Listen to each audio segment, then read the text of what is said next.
And every day, we will continue to fight for those things that are right. Students at Marjory Stoneman Douglas High School in Parkland, Florida, are using their platform to also highlight gun violence that young people of color often face. By a raise of hands, if you have been affected by gun violence,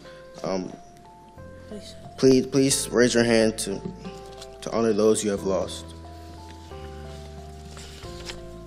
The media focus on school shootings and oftentimes be biased towards white privileged students.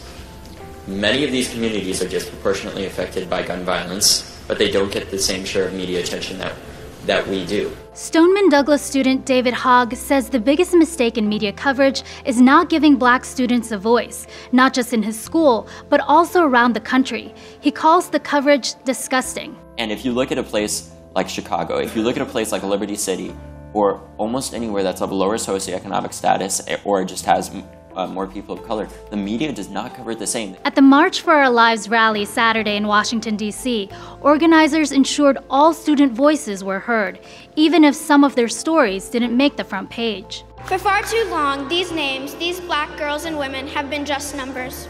I'm here to say never again for those girls too. It is normal to see flowers honoring the lives of black and brown youth that have lost their lives to a bullet. In Chicago, there were over 700 killings in 2016 and over 4,000 shooting victims. That homicide rate dropped in 2017, but some students there say gun violence is the norm. My first brother, DeMonte, he got shot in his chest, and my other brother, Shaquille, he got shot in his leg and in his thigh and his head, and he died instantly.